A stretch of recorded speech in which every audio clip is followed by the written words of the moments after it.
Without warning, the ground outside a Roman legionary camp trembled. Three unfamiliar shapes appeared where moments before there had been empty land. They did not resemble siege engines, temples, or beasts. They were something entirely alien to the ancient world.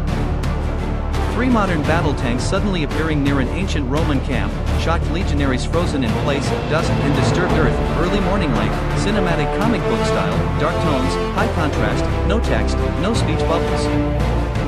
Each machine was longer than a Roman warship, heavier than any structure the Empire could move on land. Their weight pressed deep into the soil, leaving marks that no cart or animal could ever create. The legion stationed here numbered nearly 5,000 men. Disciplined, trained, and battle-hardened. Infantry formed the backbone, supported by auxiliary troops and cavalry.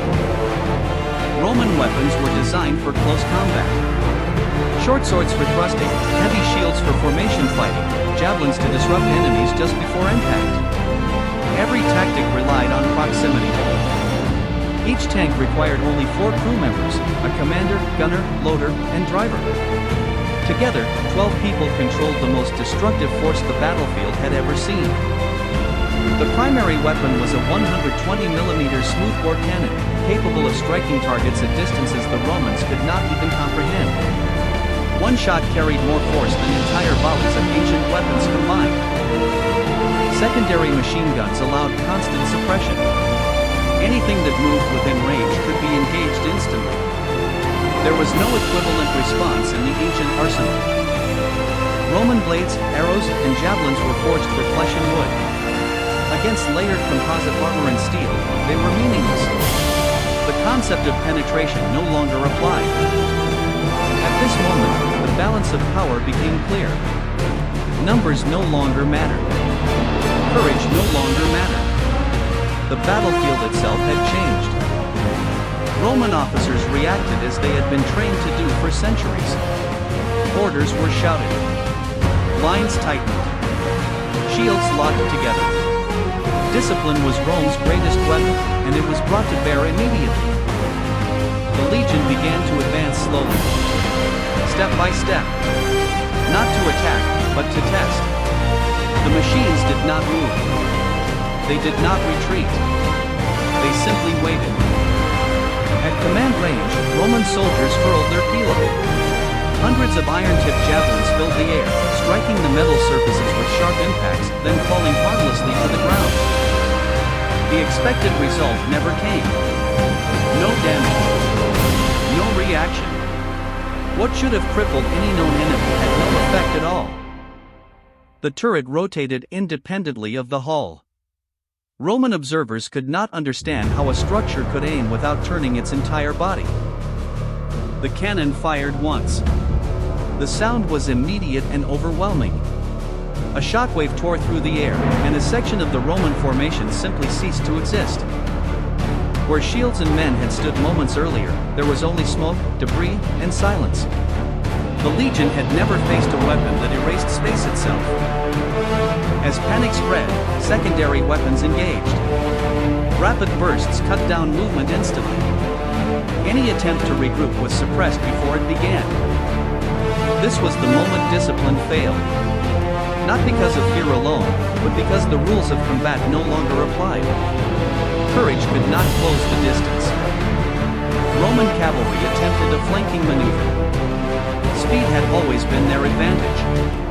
Against steel tracks and rotating fire, it meant nothing. 3 tanks covering entire battlefield, overlapping fire zones, Roman forces overwhelmed, epic cinematic comic style, no text. Retreat began without command. Soldiers dropped shields to run faster. Standards fell. The legion was no longer an army, only survivors. The tanks stopped advancing. Their mission was not pursuit. The threat had been neutralized. When the noise faded, the battlefield remained changed forever. Rome would record a defeat, but not understand its cause. Survivors returned to Roman command with fragmented reports.